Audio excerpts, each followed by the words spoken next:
old lady, Deke. Gotta ask you something. What does it matter if everyone else is dead? Yo, what's cooking, fam? It's your boy Dick back with another fire video. Today we're talking about the Steam Deck and the open world games that'll make it pop. You know the drill. We ain't talking about GTA or Skyrim. We're diving deep into 25 open world games that'll keep you hooked till you forget what the sun looks like. From gritty action to epic RPGs, these hidden gems are the real MVPs. So if you're looking for some new heat to play on your Steam Deck, you're in the right spot. Let's get into it and show these games the love they deserve. It's time to level up. If you are excited as we are about today's topic, show some love by liking and subscribing to Retro Pocket for more amazing content. It was yours for the taking. You see, in a world where there are no rules, insanity rules. Rage 2. Created by Avalanche Studios and ID Software, the same dudes who brought us Just Cause and Doom. They teamed up with Bethesda to drop this bomb in 2019. The game's set in a post-apocalyptic world where you play as Walker, the last ranger trying to survive in a wasteland full of mutants and psychos. The story's all about embracing the chaos, and you got this evil authority trying to take over what's left of the world. You're the only one who's got to stop them. But let's keep it real, the plot ain't winning no awards. It's just there to give you a reason to blast fools. Now what sets this game apart is how you move and fight. You ain't just walking or running, nope. You're dashing, double jumping, and using these crazy nanotrite powers to wreck shop. The gunplay is off the hook, with weapons that'll make you laugh while you're turning mutants into mush. We love how the game just lets you go wild. There's no hiding behind walls or playing it safe. The more mayhem you cause, the more powerful you become. But it ain't all perfect. The missions can get repetitive after a while, with a lot of go here, kill that type stuff that might have you pausing for a snack a few times. However, the game's got this unique vibe that's hard to find elsewhere. It's colorful, loud, and in your face. The homies at Avalanche and ID went beast mode to serve up a game that's nothing but good vibes, no catch. It's unapologetically over the top. Despite the rough edges, a lot of players love this game for its high-octane action and the freedom to approach combat however you want. It's not for everyone, but if you're looking for something that'll let you unleash your inner badass without too much thinking, Rage 2 might just be your thing. Gallets. They burned into the ground, slaughtered everyone. A huge army. They attacked without warning.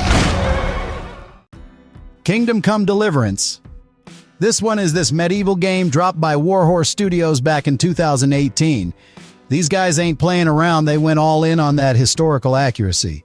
You step into the shoes of Henry, this blacksmith's son who's out for revenge after his family gets murked. It's set in Bohemia, 1403, and let me tell you, it ain't no fairy tale. You start off as a nobody, but you work your way up, getting mixed up in some royal drama and political schemes. It's like Game of Thrones without the dragons. The writing's on point, with characters that feel real, not just some cardboard cutouts. Now the gameplay. It's an RPG, but it ain't your typical fantasy fare. You gotta eat, sleep, and even take baths. Your clothes get dirty, your weapons need sharpening.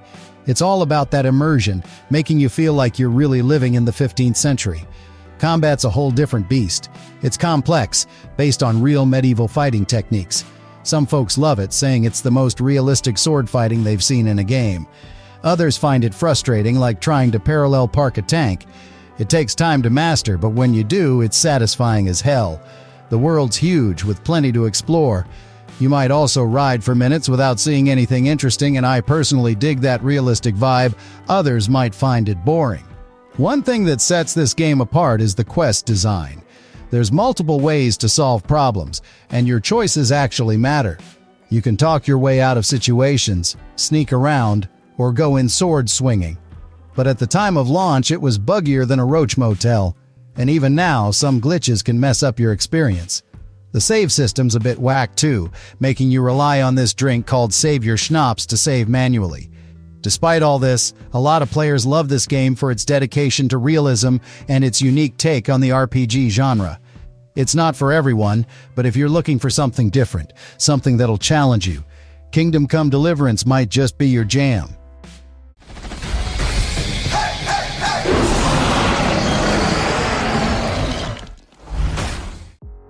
Sunset Overdrive. Check out this next one that's a serious wild ride cooked up by Insomniac Games, the same fellas who brought us Ratchet and Clank and Spider-Man. They teamed up with Microsoft to drop this madness of a game in 2014.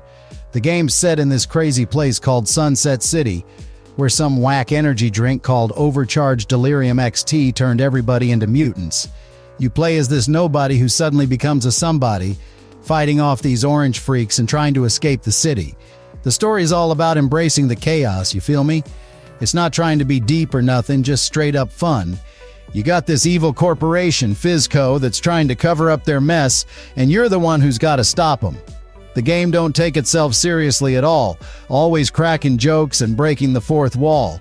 Now, how you move through the city is what makes this one interesting. You ain't just walking or running, nah, you're grinding on rails, bouncing off cars, and wall running like gravity ain't no thing. It's like Tony Hawk and Jet Set Radio had a baby with guns. Speaking of guns, the weapons in this game are off the hook. You got teddy bear grenade launchers, vinyl record shooters, and all sorts of crazy stuff that'll make you laugh while you're blasting creatures. I love how the game just lets you go wild. And again, there's no cover system, no hiding behind walls. It's all about keeping moving. The more tricks you do, the more powerful you become. But some of y'all found the humor a bit too much, like it's trying too hard to be funny. And yeah, the missions can get a little repetitive after a while with a lot of fetch quests. The story ain't winning any awards either, it's pretty basic when you get down to it. Still, the game's got this unique vibe that's hard to find elsewhere. It's colorful and loud, just like the punk rock soundtrack that keeps the energy high. Insomniac really went all out to make a game that's just about having fun, no strings attached. They even threw in this multiplayer mode called Chaos Squad, where you and 7 other players can team up and cause even more mayhem.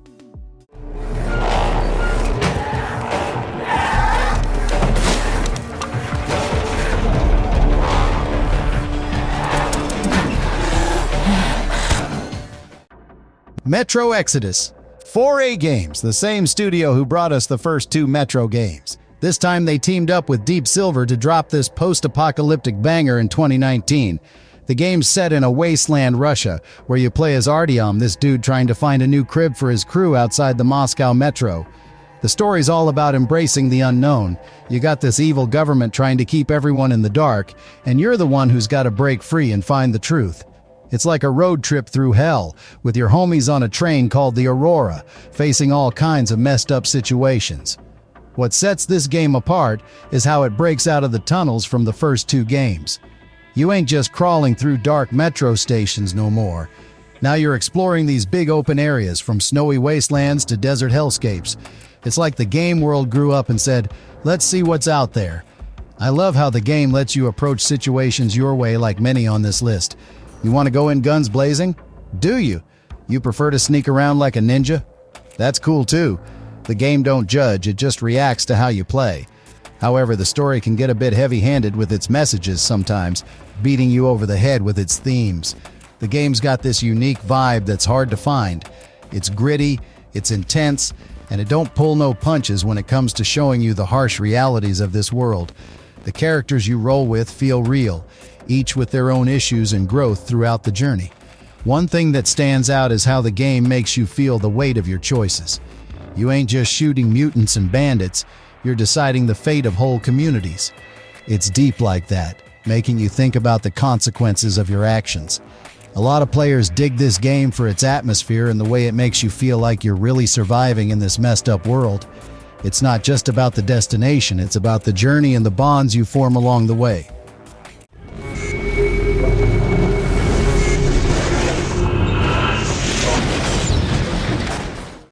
Stalker Shadow of Chernobyl. World, them Ukrainian dudes surely know how to bring the heat. This game dropped back in 07 and it's been on fire ever since. You see what I did there? The game's set in this crazy place called the Zone, where a second Chernobyl disaster went down in 2006, making everything go sideways. You play as this dude they call the Marked One, waking up with amnesia and a mission to ice some guy named Strelok.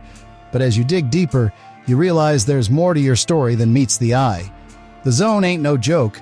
It's filled with mutants, anomalies, and other stalkers trying to make a buck or find the truth. The Zone is like its own character, always keeping you on your toes. You gotta watch out for radiation, anomalies that'll tear you apart, and other stalkers who might not be too friendly. It's all about survival, and every choice you make can mean life or death. We love how the game don't hold your hand. It's tough, it's gritty, and it makes you work for every win. The atmosphere is thick with this spooky vibe that keeps you looking over your shoulder. The story is more twisted than a filly's dreads, keeping you guessing till the end. But the game can be buggy as hell at times, crashing more often than a drunk driver. And the voice acting is about as smooth as sandpaper. The game's got multiple endings, once again depending on how you play. It's like choose your own adventure, but with more radiation and mutants. The weapons feel real, and you gotta take care of them or they'll jam up on you when you need them most. Stalker. Ain't just a game, it's an experience. It's inspired by this book called Roadside Picnic and a movie called Stalker, giving it this deep philosophical vibe underneath all the action. It's like, are you just playing a game, or are you exploring the dark corners of human nature? Despite its bugginess, Stalker Shadow of Chernobyl is a classic that paved the way for other games in the series. It's the kind of game that sticks with you, making you think about it long after you've stopped playing.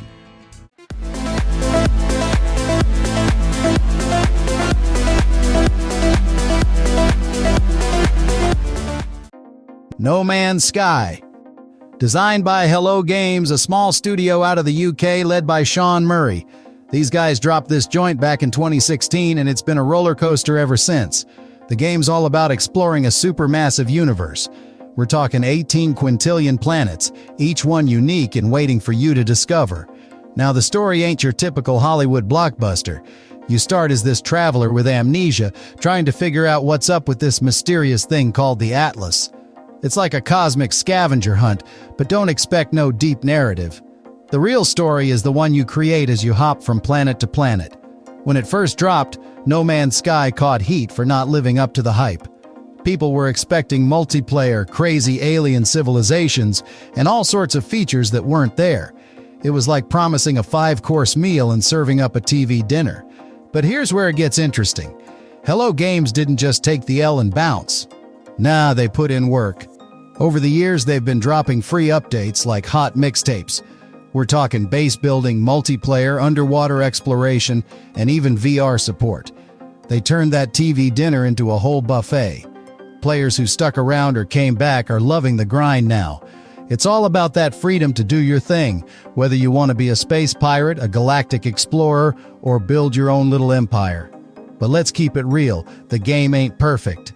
Some players find it repetitive, like you've seen everything after a few hours. The planets, despite being unique, can start feeling samey after a while. And if you're looking for action-packed space battles or deep alien civilizations, you might be left wanting more. What's dope is how the communities embrace this game. They're out here sharing their discoveries, building massive colonies together, and even creating their own lore. It's a whole universe of creativity. The visuals are trippy as hell, with planets and creatures that look like they came straight out of some sci-fi artist's fever dream. And the soundtrack? It's this ambient, spacey vibe that'll have you feeling like you're really floating through the cosmos. No Man's Sky ain't just open world, it's open universe.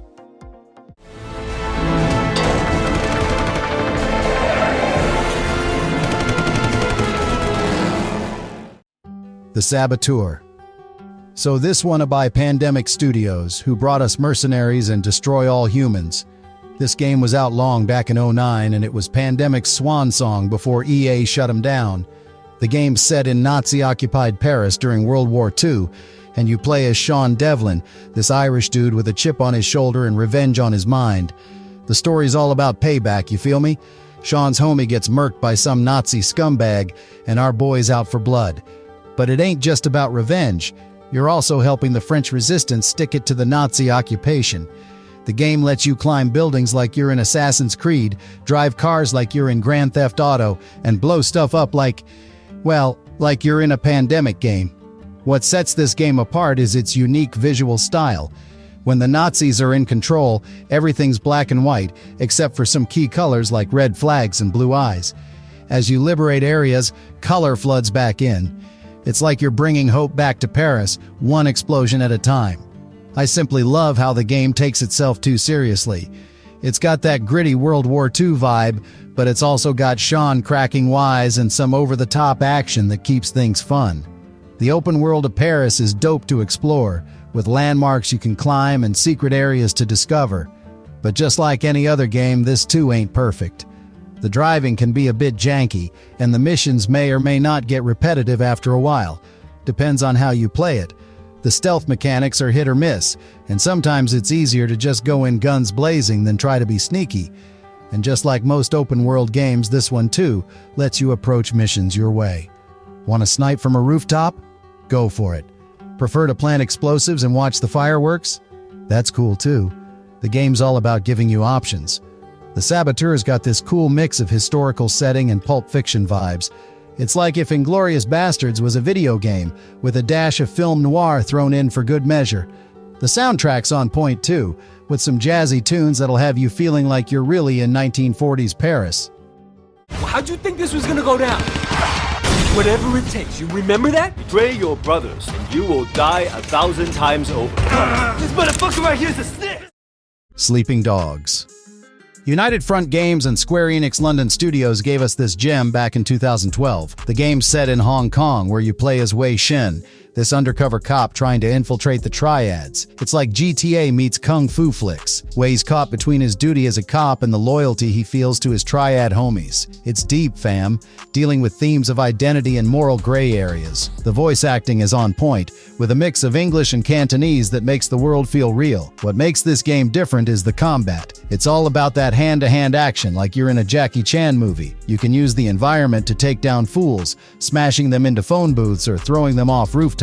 The driving's smooth too, with some crazy action movie stunts you can pull off. Players love how the game captures the vibe of Hong Kong. The city feels alive, from the neon-lit streets to the bustling markets. The side activities are dope too. You can sing karaoke, bet on cockfights, or do some street racing. However, I did find the gunplay a bit weak compared to the melee combat. The story can feel a bit cliché at times, like you've seen it in 100 Hong Kong crime flicks before. One thing that stands out is the game's history.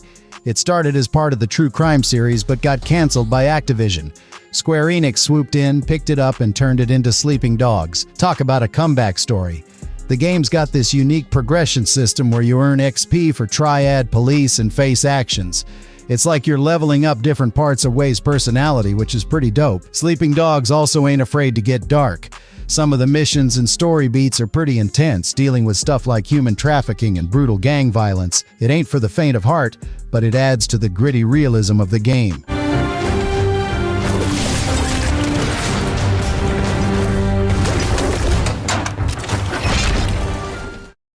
Biomutant. Forged by Experiment 101, a small studio out of Sweden in 2021.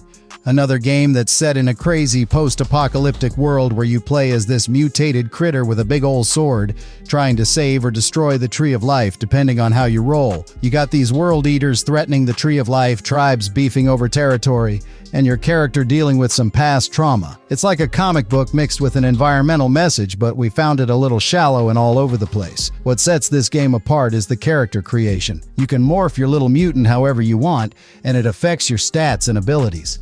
It's like playing God with a furry little creature. You got these psi powers and biogenetics that let you do crazy stuff like shoot lightning or set things on fire. The combat's a mix of melee and ranged, with some martial arts flair they call Wung Fu. Some gamers dig it, others think it's stiff and repetitive. But those World Eater boss fights, they're like old school PS2 bosses, multi-phased and epic. Now the open world's a whole vibe. It's colorful and unique, with a mix of nature and rusty old world tech. You can craft your own weapons from trash, which is pretty dope. Narration is something that's totally bomb in this game. This dude's voice is everywhere, translating what characters say and describing what's happening. And again, some people love it, others find it annoying as hell. The game's got a morality system they call Aura, where you can be light or dark. But here's the thing, your choices don't really change much in the story. It's like they had big plans but couldn't quite deliver. Players who stuck with it found some fun in the crafting and exploration, but a lot of folks felt like the game was trying to do too much without mastering anything. It's like a jack of all trades, master of none type situation. I had to find what I needed to survive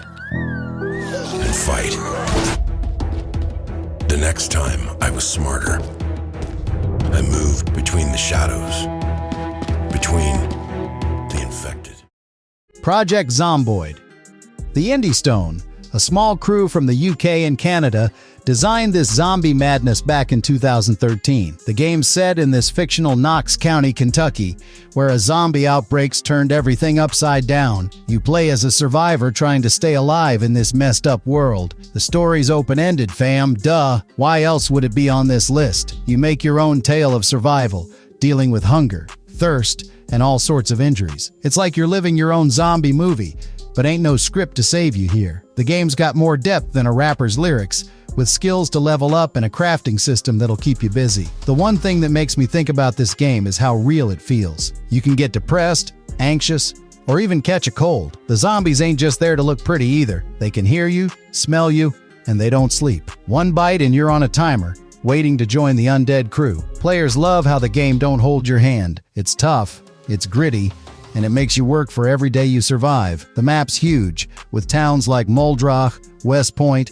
and even Louisville to explore. And the modding community? They're out here adding even more content to an already packed game. Let me be honest, I did find it too hardcore, with a learning curve steeper than a roller coaster drop. The graphics ain't winning any awards, and the updates can be slower than a zombie shuffle sometimes. The devs have had their share of drama too. Back in 2011, they got hit with a burglary that set the game back, but they bounced back, showing more resilience than a cockroach in a nuclear winter. One thing that stands out is how the game changes over time. The power goes out, the water stops running, and food starts to rot. You gotta adapt or you'll be zombie chow. And don't get me started on the weather system.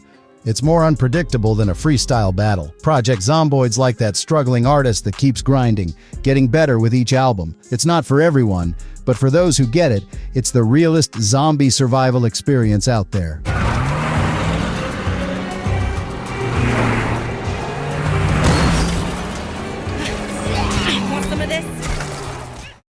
State of Decay 2. Made by Undead Labs and published by Microsoft Studios in 2018, a zombie survival joint that's all about managing a community in a world gone to hell. You ain't just playing one character, you're switching between survivors, each with their own skills and quirks. It's like running a whole crew in the apocalypse. The game's set in this open world where you gotta scavenge for supplies, build up your base, and fight off hordes of the undead. There ain't no real main story, it's all about making your own tale of survival. You choose from different maps, each with its own vibe, and try to keep your people alive. One unique feature of this game is how deep the survival mechanics go. You gotta worry about food, medicine, ammo, and keeping your crew's morale up. If someone gets infected with the blood plague, you better find a cure quick or they're done for, and when a character dies, they're gone for good. That permadeath adds some real stakes to every run. Players are loving the base building aspect. You can set up outposts, upgrade facilities, and even call in radio commands for support. The game's got this whole ecosystem where everything you do affects your community's survival. It's like playing Sim City, but with zombies trying to eat your face off. But when the game first dropped, it was buggier than a roach motel. We're talking glitches that could make your cars fly or zombies falling from the sky. They've patched a lot of that, but some jank still remains. FBIOMU the co-op mode lets you roll with up to 3 homies, which is dope, but it's got its issues. The tethering system keeps players close together, which can cramp your style if you're trying to explore. And don't get me started on the Daybreak mode. It's this horde mode that's grindy as hell but gives you OP gear for the main game. Despite the rough edges, State of Decay 2 has built up a loyal fan base. The devs keep dropping updates and new content, showing love to the community. They even added these lethal zones for players who want a real challenge. If you're into survival games and don't mind a bit of jank, this might be your jam.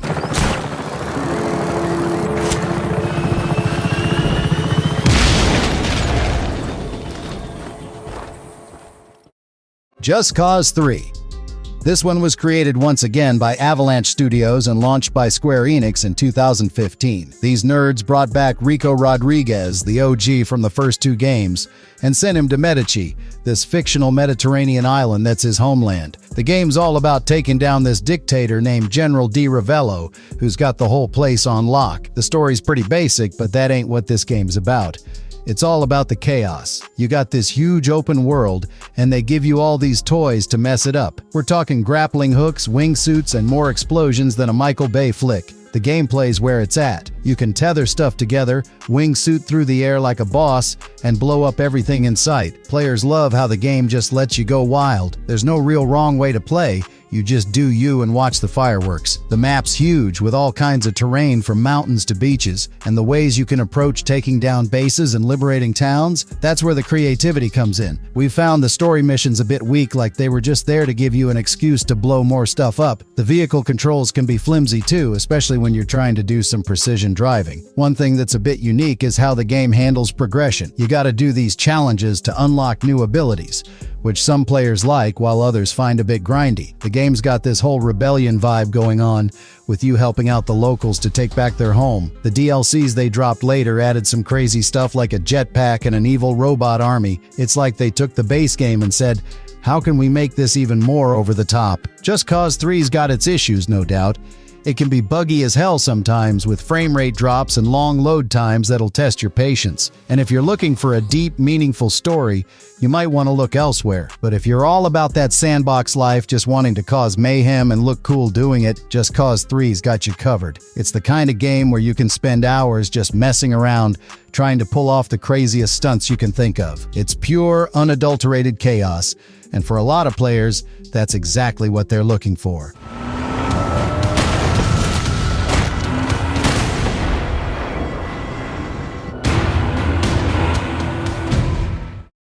Mad Max. Avalanche Studios teamed up with Warner Brothers and dropped this post-apocalyptic joint in 2015. The game's set in a wasteland where you play as Max Rockatansky, trying to build the ultimate ride called the Magnum Opus. The story's all about revenge and survival. Max's iconic Interceptor gets jacked by this warlord named Scrotus, and our boy's out for blood. But it ain't just about payback. You're also trying to find your place in this messed up world. You team up with this mechanic called Chumbucket, who thinks you're some kind of saint sent to build the perfect car. What sets this game apart is how it blends driving and combat. You ain't just cruising through the desert, you're battling war boys, taking down convoys and upgrading your ride. The car combat's where it's at, with harpoons, flamethrowers, and all sorts of crazy weapons to trick out your whip. Players love how the game captures that Mad Max vibe. The wasteland's huge, with different regions to explore, each with its own look and feel. You got your gas town, your dunes, and even the Great White. And the sandstorms, they'll blow you away. Literally. But let's keep it real. Some people felt the story was lacking, like it was just there to justify the explosions. The side missions can get repetitive too, with a lot of go here, destroy that type stuff. But hey, it's Mad Max. You gotta scavenge for scrap to upgrade Max in the Magnum Opus. It's like you're building yourself up from nothing, just like in the movies. The hand-to-hand combat's pretty solid too, taking cues from the Batman Arkham games. You can get into some brutal fights using Max's fists and his trusty shotgun to take down war boys. Avalanche put in work to make the world feel alive. You got these strongholds you can build up, giving you bonuses and making the wasteland a little less hostile. And the characters you meet along the way, they're all kinds of crazy, fitting right into that Mad Max universe. Despite its flaws, Mad Max delivers on that post-apocalyptic fantasy. It's all about survival, car combat, and making your mark on a world gone mad. If you're into that Mad Max vibe and don't mind some repetition, this game might just be your ticket to Valhalla. Look around, brother! You know how this is gonna end. Days Gone. The game's set in Oregon, where you play as Deacon St. John, this biker dude trying to survive in a world overrun by freakers. That's their fancy name for zombies. Deacon's out here thinking his wife Sarah's dead, but plot twist, she might be alive. So our boy's on a mission to find her while dealing with all kinds of crazy. You got these hordes of freakers that'll make you sweat, human enemies that are just as messed up, and a bike that's your best friend in this wasteland. This game blends open-world exploration with survival horror. You ain't just cruising through the woods, you're scrounging for supplies, crafting weapons, and trying not to become freaker food. The bike ain't just for show either. It's your lifeline, and you gotta keep it fueled and repaired. Players are loving how the game lets you approach situations your way. Wanna go in guns blazing?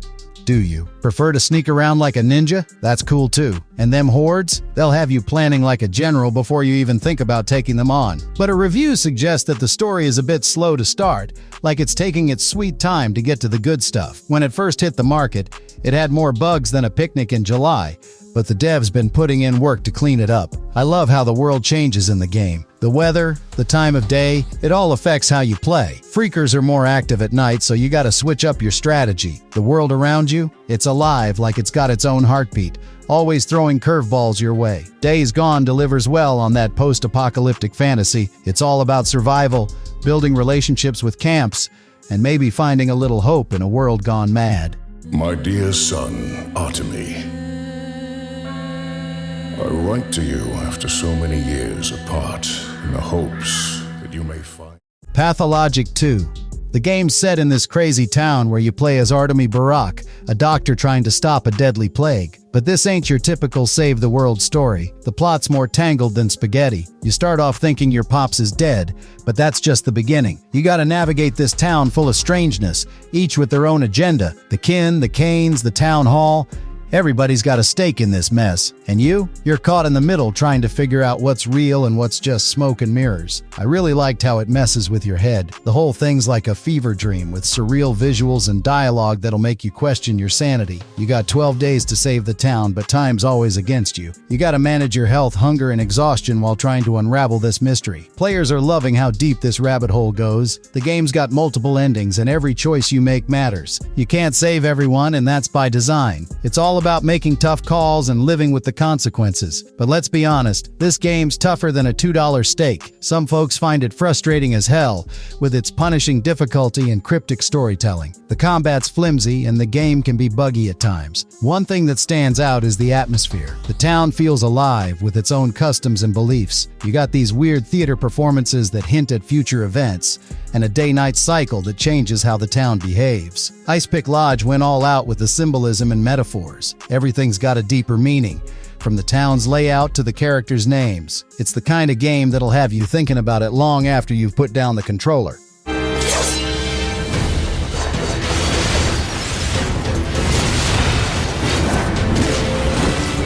Is this a curse? Nier Automata.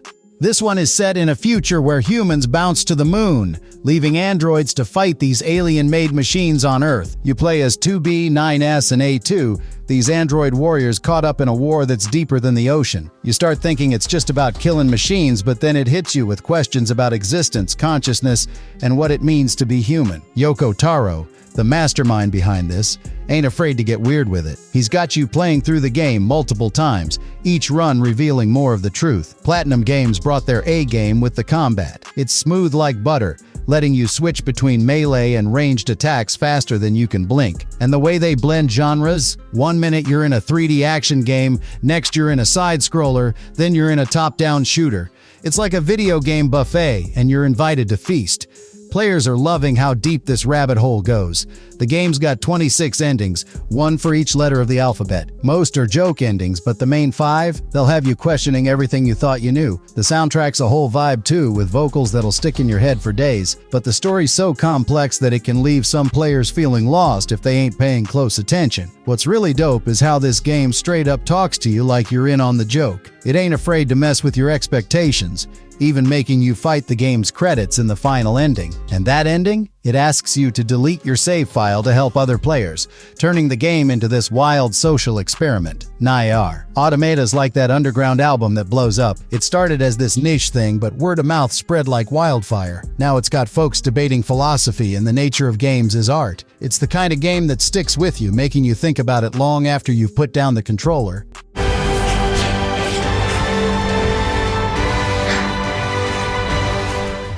Outward.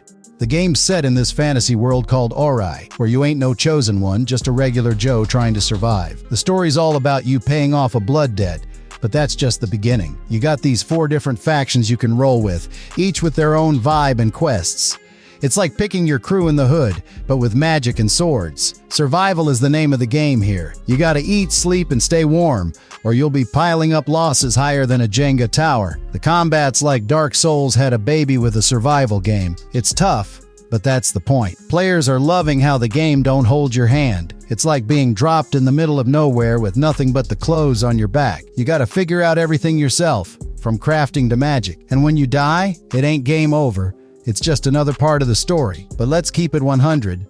The game ain't perfect, the graphics ain't winning any awards, and the combat can feel clunkier than a 92 Buick. One thing that stands out is the co-op. You can team up with a homie online or split screen, making the grind a little less lonely. It's like having your day one with you in this crazy world. The DLCs they dropped later added some new flavors to the mix. The Soroborians brought in a new region and some corruption mechanics, while the Three Brothers let you build your own crib. Despite its rough edges, Outward's got a loyal following. This game's gonna live in your head rent-free, haunting you even when you ain't playing. If you're down for a game that'll test your skills and you can handle some rough edges, this might be your new addiction. Over there! It ain't human! Kill it! Where is the monster hiding? It's still in England, isn't it? Take your place among the bearers of the lamps. One of us. Vampyr. Don't nod. The crew behind Life is Strange cooked up this vampire tale set in London during the Spanish flu pandemic. It's like they took a history book, mixed it with some Dracula vibes, and sprinkled in some moral dilemmas for flavor. The game puts you in the shoes of Dr. Jonathan Reed, a bloodsucker with a medical degree. You're out here trying to cure the flu while fighting the urge to turn your patients into juice boxes. It's a wild ride, fam. Now the game's got its highs and lows, the atmosphere is on point, London's looking grimmer than a goth kid's closet, and the way they let you get to know the locals before deciding who's gonna be your midnight snack. That's some next-level storytelling. But it ain't all gravy. The combat's about as smooth as a gravel milkshake. You'll be swinging at vamps and thinking, damn, I should have just become a dentist. And don't get me started on them loading screens. You could write a whole album waiting for this game to load sometimes. Still, Vampyr's got heart. It's trying to do something different in the vampire game scene. This game's the conscious hip-hop of the gaming world, dropping knowledge while others are just flexing.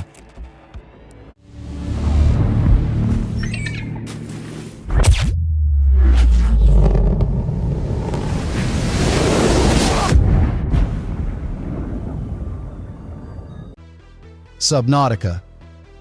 Unknown Worlds Entertainment, them fellas from San Francisco, dropped this gem back in 2018. It's one of those survival games. It's about surviving this alien ocean after your spaceship, the Aurora, takes a nosedive onto planet 4546b. You play as Riley Robinson, trying to stay alive and figure out what's poppin' on this water world. You start off just trying to keep your head above water, literally. But as you dive deeper, you uncover this wild story about an alien race called the Precursors and a nasty bacteria they were messing with. It's like discovering your attic is a portal to Narnia. Players love how it flips the script on the survival genre. Instead of chopping trees and punching rocks, you're swimming with the fishes and crafting underwater bases. The ocean's your playground, from shallow reefs to deep trenches that'll have you shook. And let me tell you, when you hear that Reaper Leviathan roar, you'll be swimming faster than Usain Bolt on land. Players are vibing with how the game lets you explore at your own pace. There's no hand-holding here, you gotta figure things out yourself. It's like being dropped in the deep end and told to swim, but in a good way. The crafting system's got more options than a Chinese takeout menu, letting you build everything from handheld tools to whole submarines. But it ain't all smooth sailing. We found the lack of direction frustrating, like trying to follow a GPS with no signal. For players who get the heebie-jeebies from deep water, this game's gonna have you more on alert than a gazelle in the jungle. The pop-in can be rough too, with creatures appearing out of nowhere like they just learned to teleport. The sound design, though? It's fire. From the peaceful tunes in the safe shallows to the eerie sounds of the deep, it's like having an underwater concert in your ears. And the way the story unfolds through data logs and radio messages, it's like piecing together a mystery while trying not to become fish food. You are Agent 47, the world's finest professional hitman. Hitman, World of Assassination. This game is like the greatest hits album of Agent 47's career, you feel me? IO Interactive, them Danish nerds who've been creating Hitman games since Zero, launched this one in 2023. It's like they took Hitman 1, 2, and 3, threw them in a blender, and served up a smooth as silk cocktail of assassination. The story's deeper than a philosophical freestyle, following our boy 47 as he tries to take down Providence, this shadowy organization pulling strings like they're puppet masters. You got betrayals, plot twists, and enough drama to fill a season of Empire. Now the gameplay? That's where it's at. Each level's like a playground for grown folks. You can go in guns blazing like you're Tupac in an action flick, or play it cool like Snoop, blending in and taking fools out without anyone batting an eye. The creativity in these kills, it's off the charts. 1 minute you're poisoning some bougie wine, next you're dropping a chandelier on some sucker's head. Players are vibing with the freelancer mode, this new one that's like a roguelike wrapped in a Hitman skin. It keeps the game fresher than new Jordans on release day. And don't get me started on the elusive targets. These time-limited hits got folks more stressed than trying to cop concert tickets online. But some of us are beefing about the always online requirement. It's like a house party with your mom checking in every 5 minutes.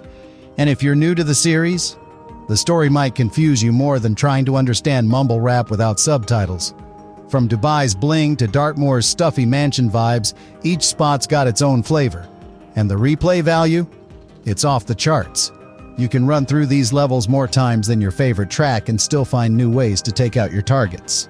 IO Interactive flipped the script on how they release content too. Instead of dropping full sequels, they're treating Hitman like a live service, keeping it fresh with new content. It's like they're freestyling the game's future, and so far the crowd's loving it.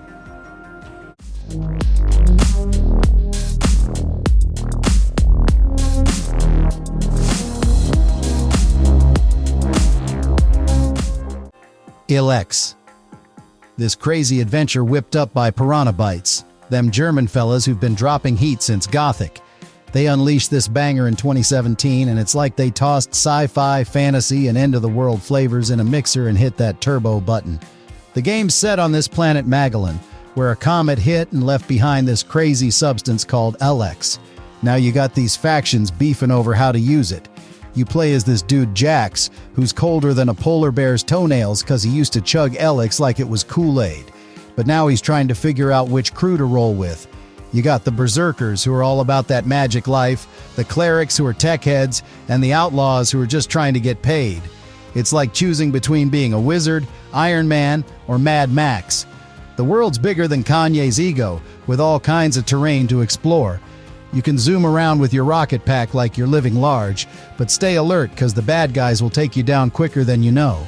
The combat's rougher than gas station sushi at first, but once you get the hang of it, it's kinda dope. Now let's keep it real. The graphics look like they're from 2 console generations ago, and the voice acting's cheesier than a pizza joint. But if you can get past that, there's a diamond in the rough. Players are vibing with how your choices actually matter. You can switch up the whole game depending on who you side with. And the quests? They are trickier to figure out than Eminem's wordplay on his first listen. It's rough around the edges, but if you give it a chance, it might just be your new addiction. Just don't expect it to hold your hand like your first girlfriend.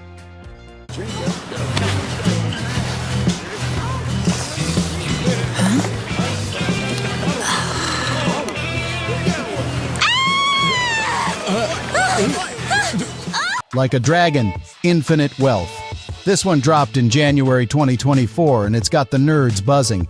The game's bringing back Ichiban Kasuga, that lovable knucklehead with hair wilder than Don King's, and Kazuma Kiryu, the OG dragon himself, teaming up like Jay-Z and Kanye in their prime. Ichiban's in the Aloha state, searching for his mama he ain't seen in forever, while Kiryu's throwing hands with cancer. It's like a soap opera met a kung fu flick and had a baby raised by RPG gods. The game's split between the mean streets of Yokohama and the sunny shores of Honolulu, giving you more variety than a Wu-Tang album. Now the gameplay? That's where it's at. They took that turn-based combat from Yakuza, like a dragon, and flipped it like a pancake chef on crack.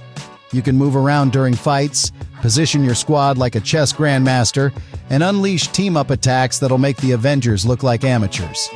And don't get me started on the side activities. They got more flavors than a Baskin-Robbins. You can catch and battle Sujimon like you're Ash Ketchum's long-lost cousin, or build up a resort island.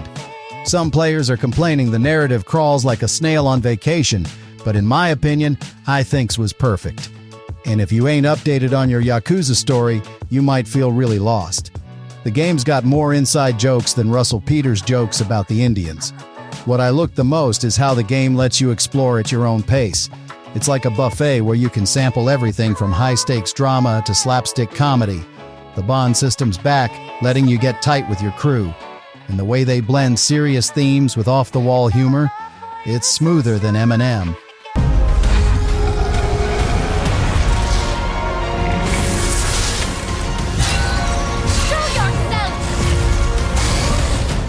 Immortals Fenyx Rising, made by Ubisoft Quebec, who also brought us Assassin's Creed Odyssey.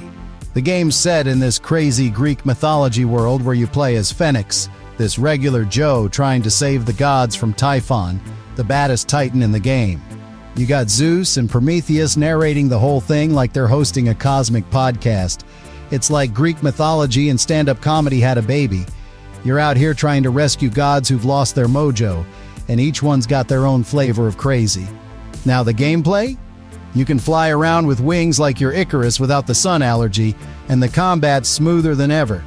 You got puzzles that'll make your brain do backflips, and a world more colorful than a bag of Skittles. The game's cracking jokes left and right like it's trying to win a comedy slam. And the way you can customize your character? It's like playing dress-up with a Greek action figure. But let's keep it real. There's definitely an argument about how it feels like a Breath of the Wild copycat with a Greek skin. And if you don't know much about Greek mythology, some of the jokes might fly over your head faster than Hermes on Red Bull. The DLCs they dropped later added some new flavors to the mix. You got new gods, new realms, and even more chances to flex your godly powers. It's like they took the base game and said, how can we make this even more over the top? Despite the haters, Immortals Fenyx Rising's got players hooked because it's the good stuff. It's the kind of game that'll have you laughing one minute and scratching your head the next. If you're down for a game that keeps it light while letting you throw hands with the gods, this one might be your new go-to. Thou art arisen. Charge and duel.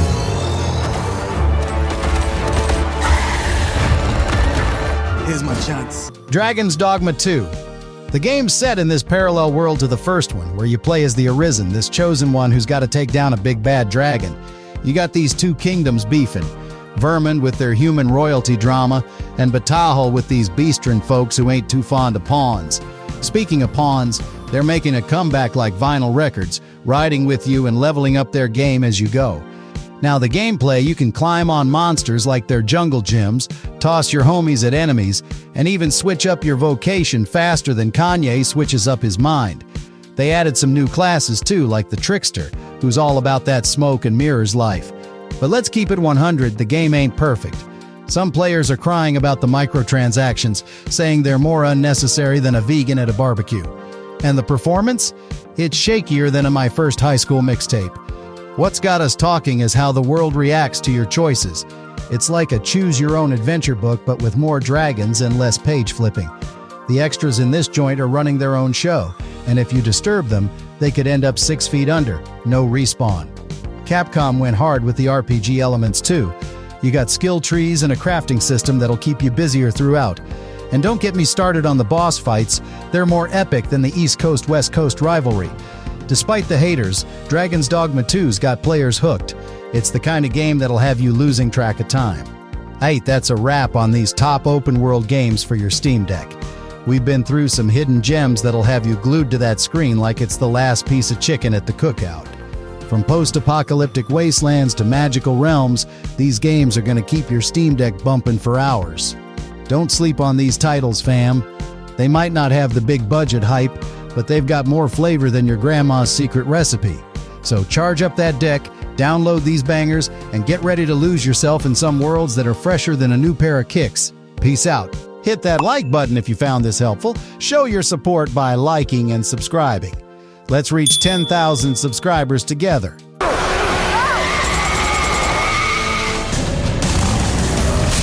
Gotta ask you something. What does it matter if everyone else is dead?